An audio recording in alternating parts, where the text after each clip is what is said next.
जय Jagannath. Hello friends, welcome to my channel Jai Jagannath study.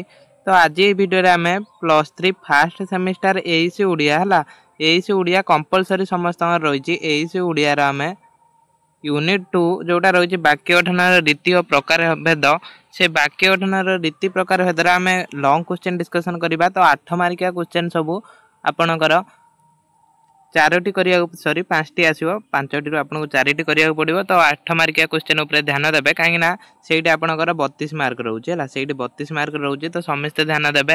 आ जदी आपण गोटे 8 मार्किया क्वेश्चन पढी दउचंदी तो सेठी आपणकर 2 मार्किया क्वेश्चन आसी जिवो ता सहित 5 मार्किया क्वेश्चन भी सेठी आसी जिवो। किमिति आसीबो हमें डिस्कशन कला बेले हम कहि देमी कोडा 2 मार्किया आसीबो। तो वीडियो को समस्त पूरा लास्ट जाय देखिबे काहे ना एटा एईसी ओडिया जोटा आपणकर व्याकरण विभाग रो सब अछि तो बुझिबा गुडिए पड़िबो। तो वीडियो को लास्ट जाय देखिबे आ जो माने पूर्व वीडियो देखि नांदी जाय प्लेलिस्ट रो देखि परिबे।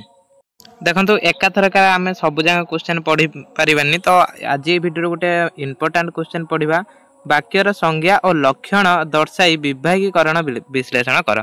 ए धर वाक्यर संज्ञा और वाक्यर लक्षण पढुची तो आपण माने एटा लिखि परिबे। देखंतु आ गोटे कथा मन रखिबे ए क्वेश्चन उडा टिके घुरेकी आसे तो सेथि प्रति मध्ये ध्यान देबे। केते गुडे शब्द मिलित होई पूर्ण रूपे मनोभाव प्रकाश करले ताहाको वाक्य कुआ जाय। एटा संज्ञा जदी पढिला आपण एटा लिखिबे केते गुडे शब्द मिलित होई पूर्ण रूपरे जदी मनोभाव प्रकाश करता है ताहाको वाक्य कुआ जाय। एटा होची जदी संज्ञा पढे लिखिबो। शुद्ध वाक्यर 3टी लक्षण परिदृष्ट हुए। से 3टी लक्षण कोन जदी गुटे शुद्ध वाक्य आमे गठन करजंदी ता धर 3टी लक्षण थिबा दरकार। कोन से गुडा को गुटे हला आकांक्षा आ गुटे हला आसक्ति आ गुटे योग्यता। ए 3टी लक्षण थिने सेटा शुद्ध वाक्य होई परिबो। तो से 3टी लक्षण विषय पढिबा कोन कोन।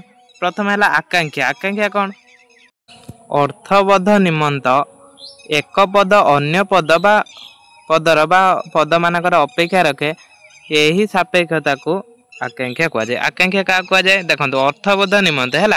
अर्थबोध माने कोन संपूर्ण अर्थ पई गुटिए पद जदी अन्य पदर अपेक्षा रखुची ताने सेटा को कुआ जिवो आकांक्षा। जिमिति एठी देखंतु उदाहरण देला वर्षा आसिले खाइबा पूर्वरु। तो एइटा अन्य पदर अपेक्षा रखिछि हैला। एटा धर डैश डैश रहिछि एठी अन्य पदर एटा अपेक्षा रखिछि अन्य पदटा मिलित हने एटा ही गोटे अर्थबोध निमंते है। ये कही अर्थबोध निमंते तो यार अर्थ संपूर्ण अर्थ प्रकाश करिया ना कि एठी अन्य पद को अपेक्षा रखिछि सेति पई एटा कहला आकांक्षा। जिमि तळे देखन देइछि वर्षा आसिले ए जो एठी मु डैश रखिथिनी एठी कोन चाष काम हुए। तो एइटा कोन कला ना पूर्ण अर्थ प्रकाश कला। तो एगुडा खेला आकांक्षा हैला। सेमिति थिला सेठी खाइबा पूर्वरु एठी हाथ धुओ हाथ धुओ जतरा बसला एटा पूर्ण अर्थ प्रकाश कला। सेति पई कहला यदि गुटिए पद अन्य पदर अपेक्षा रखे ताहाको आकांक्षा कुआ जाय। तापर आसक्ति कोन वाक्य मध्यरे पद गुडिक एपरि क्रम रे बेनस्थ हेबा दरकार जा द्वारा गुटिए पद श्रवण करी तत्परवर्ती पद श्रवण द्वारा वाक्य भाव निरवच्छिन्न रहिबो। वाक्यर एही लक्षण को आसक्ति कुआ जाय। आसक्ति वाक्यर अर्थबोध व्याघात घटे। देखंतु बुझंतु एठी देखंतु एठी कोन कहिछि एठी कहिछि वाक्य मध्यरे पद गुडिक एपरि क्रम रे बेनस्थ होइथिबे माने एभଳି क्रम रे रहिथिबे जहा कोन हबो जहा द्वारा गुटिए पद श्रवण करी तत्परवर्ती पद श्रवण वाक्य भाव रे निरवच्छिन्न रहिबो। माने देखंतु एठी देखंतु जो उदाहरण देइछि एटा निरवच्छिन्न माने कोन एठी देखंतु उदाहरण देइछि लुणिया तरकारी होई जाइछि व्यवहार कर नाही मोबाइल पाठ पढ़ा बेले। एटा भी वाक्य कोन एटा हमें बुझी पारुचंती एटा भी वाक्य। एठी किंतु कोन हेछि एई जो वाक्यटा रहिछि एटा निरवच्छिन्न रहिछि हैला।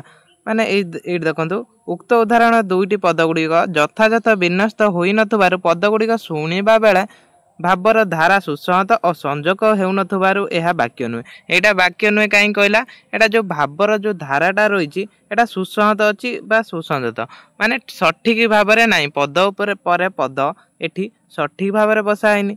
एही पद गुडी यथार्थ सज्जित कले ताहा वाक्य हेबा संगे संगे मनर भाव पूर्ण रूपे प्रकाश करि परिबो। तो सेइटा को एठी देखंतु भलो जो शुद्ध वाक्य रे एठी गठन करा जायछि तरकारी लुणिया होई जायछि पाठ पढ़ा बेले मोबाइल व्यवहार कर नाही। तो एइटा गुटे संपूर्ण वाक्य गठित होला। ए दुटी जांग संपूर्ण वाक्य एइटा हला अशुद्ध वाक्य हला। ए दुटी अशुद्ध वाक्य। एटा आसक्तिर काम कोन आसक्तिर काम होउछि पद परे पद सठिक भाव में बसे वाक्यर पद पर पद सठिक भाव में बसे तो ସେଇଟା को कुआ जाए आसति। तापरे योग्यता वाक्य रे व्यवहृत पद मान परस्पर संबद्ध थाए।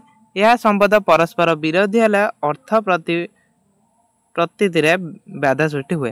देखो वाक्य व्यवहृत पद मान कौन था ना परस्पर संबद्ध थाए। परस्पर संबद्ध थाए संबद्ध मान कौन परस्पर संपर्कित था गोटे वाक्यर अन्य वाक्य सहित संपर्क थाए। यह संबद्ध परस्पर विरोधी हेले अर्थ प्रतीत बाधा सृष्टि हुए। यहाँ जदि वाक्य माने गोटे पद धर वाक्य मध्य गोटे पद आउ गोटे पदर विरोधी होने से कौन हम से कौन होता है ना परस्पर जो अर्थर बाधा सृष्टि हुए। व्यक्ति अंतर्गत पद मान परस्पर विरोधी नहले लक्षण को योग्यता कह जाए। ये जो वाक्य अंतर्गत पद मान परस्पर विरोधी नहले जदि परस्पर विरोधी होना ताने सेटा को कह जाए लक्ष्य से लक्षण को कौन कह जाए योग्यता कह जाए। से लक्षण को योग्यता कह जाए। जो तीन टे लक्षण थिला यार से जो लास्ट जोटा पद मान परस्पर विरोधी न हेबे जदि विरोधी न होउचंती ताने एटा योग्यता कह जाय। एठी पहाड़टी उड़ी अछि गछटी दौड़ी अछि। प्रथम उदाहरणटी पहाड़ उड़ीबार योग्यता नहीं पहाड़टी उड़ी पारिबो कि पहाड़ उड़ी पारिबोनी। तो पहाड़र उड़ीबार योग्यता नहीं गछटी दौड़ी अछि गछ भी दौड़ी पारिबोनी तो एटार भी योग्यता नहीं। द्वितीयटी गछटीर दौड़ीबार योग्यता नहीं योग्यता अभाव थिबा हेतु यह वाक्य पदवाच्य नुहे। ताने एटा देखो या धर योग्यता नहीं पहाड़टी उड़ुची आ गछटी दौड़ुची तो एटा शुद्ध वाक्य हबनी कहीं एटा जो वाक्यटा एटा ठीक नहीं। या धर योग्यतार अभाव अच्छी से कही तीन लक्षण को लेकिन वाक्य गठित होता है। से जो तीन लक्षण मध्य योग्यता गोटे अच्छी तो योग्यता नहीं जदि पहाड़टी उड़ुची पहाड़र योग्यता नहीं ताने एटा भी वाक्य हबनी। ता सहित गछटी दौड़ुची तो एटा भी सठिक वाक्य हबनी। साधारण कर्ता कर्म क्रिया को नहीं वाक्य गठित होता है। प्रायतः कर्ता पद वाक्य आरंभ और समापिका क्रिया वाक्य शेष में बसे। मन रखिथे एक मार्किया क्वेश्चन पचारि पारे। प्रथमे मन रखिए देखो कर्ता पद कौन करता है वाक्यर आरंभ रही है तापर समापिका क्रियाटा वाक्य शेष रे थाए। सूर्य विश्वर मंगल साधन करुअछंती उक्त वाक्य सूर्य कर्ता करुअछंती क्रिया विश्व मंगल साधन कर्म ता सहित वाक्य गठनगत वैचित्र पाई वाक्य को तीन भाग में विभक्त कर वाक्य को तीन भाग में विभक्त कर कौन कौन गोटे हूँ सरल वाक्य यौगिक वाक्य जटिल वाक्य। सरल वाक्य कौन देखो मुझे कहूनी जदि आप 8 मार्किया गोटे डिस्कसन कर 8 मार्किया आप पढ़ुंट तो आपंकर से 2 मार्किया क्वेश्चन सब कंप्लीट हे। ये देखो सरल वाक्य पढ़ी पारे क्या कहुए यौगिक वाक्य जटिल वाक्य योग्यता क्या कहुए एक पढ़ी पारे। तो भल भाव में लंग क्वेश्चन उपर ध्यान देवे। जो वाक्य गोटे मात्र समापिका क्रिया थाए ताहाकू सरल वाक्य कहुए। जमीती एठी गरम पवन बहु अच्छी तर हाथीटी जंगल बुलूची पिलाटी खेलुची ये सब हम सरल वाक्य। यौगिक वाक्य दुई बा ततोधिक परस्पर निरपेक्ष सरल वाक्य संयोग में जो वाक्य गठित होता है ताहाकू यौगिक वाक्य कहुए। दुईटी हो बा दुईटी अधिक हो किंतु परस्पर निरपेक्ष माने गोटे वाक्यर अन्य वाक्य सहित कौन संपर्क नथिबो अन्य वाक्यर अपेक्षा रखु नथिबो सेटा कुआजिबो यौगिक वाक्य। जिमिति एठी सकाळ हैला सूर्य उदय हेले पोखरी रे पद्म फुटिला। देखंतु एठी प्रथम पदटा अछि सकाळ हैला तो ये जो सकाळ हैलाटा एटा गोटे पूर्ण अर्थ प्रकाश करछि। जदि सूर्य उदय को भी काटि दबा एटा अशुद्धि हबनी। तापर सूर्य उदय हेले एटा भी गोटे वाक्य ओ पोखरी रे पद्म फुटिला। तो याद्र कौनसी निरपेक्ष अछन माने का सहित कार संपर्क नाही। साधारणतः यौगिक वाक्य अंतर्गत सरल वाक्य को प्राधान्य रही है। यही सरल वाक्य ओ एवं किंतु अथवा प्रभृति संयोग द्वारा अव्यय होता है। ये देखो ये जमी वाक्यर सूर्योदय हेले ओ पोखरी रे पद्म फुटिला तो यही सब कौन है जमी ओ से किसी जगह एवं बस किंतु बस तो से भाया यहाँ संयोग होता है। तापर जटिल वाक्य परस्पर सापेक्ष दुई बा ततोधिक खंड वाक्य मिलन में जो वाक्य गठित होता है ताहाकू जटिल वाक्य कहुए। मन रखिए जटिल वाक्य क्या कहुए दुई बा ततोधिक खंड वाक्य मिलन में जो वाक्य गठित होता है ताहाकू आमे जटिल वाक्य कहवा। सेमिति जो माने दृढ़ इच्छा शक्ति थाए से भगवान साहाय्य करती। ये देखो जो मानकर दृढ़ इच्छा शक्ति थाए ये जब आप रखा ये धर रहा तो यहीटा कौन कर भगवान साहाय्य करती एटा अन्य पद को अपेक्षा रखी तो यहीटा हम जटिल वाक्य। तापरे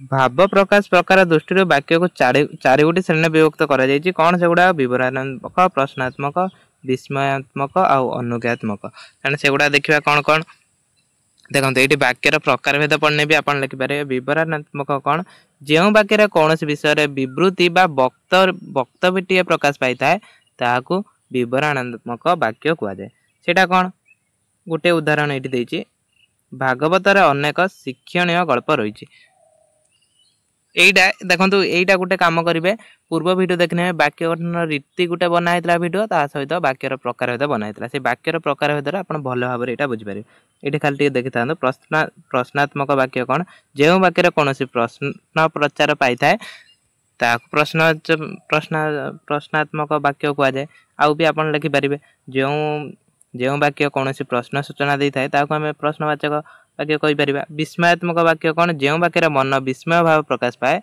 ता ही विस्मयात्मक वाक्य तार उदाहरण देला ओ तुम्हें केड़े सुंदर अनुज्ञात्मक कौन अनुज्ञा तीन प्रकार आदेश देवा अनुमति मागिबा आशीर्वाद देवा जो वाक्य क्या आदेश दि जाए ताहाको आशीर्वाद कह जाए किंतु अनुमति मगा जाए ताहाको अनुज्ञात्मक वाक्य कह जाए ये गुरुजन सेवा कर मु मेला देखा जीवी कि तो ये आपण यहाँ मोस्ट इम्पोर्टाट क्वेश्चन रोचे यहाँ भल भाव पढ़े है यहाँ भल भाव पढ़े कहीं देखूँ सिलेबस भी आप देखिपारे वाक्य प्रकार भेद भी था ये मैंने सब पढ़ी आम पढ़ले तो यहाँ भल भाव पढ़े नेक्स्ट वीडियो देखापी चैनल को सब्सक्राइब करेंगे नेक्स्ट वीडियो आम आउ दुईटी लॉन्ग क्वेश्चन डिस्कसन करवा आज ये वीडियो गोटे लॉन्ग क्वेश्चन डिस्कसन कले मोस्ट इम्पोर्टाट क्वेश्चन देखिए एग्जाम निश्चय आसो यहाँ निहाती भाव में पढ़े।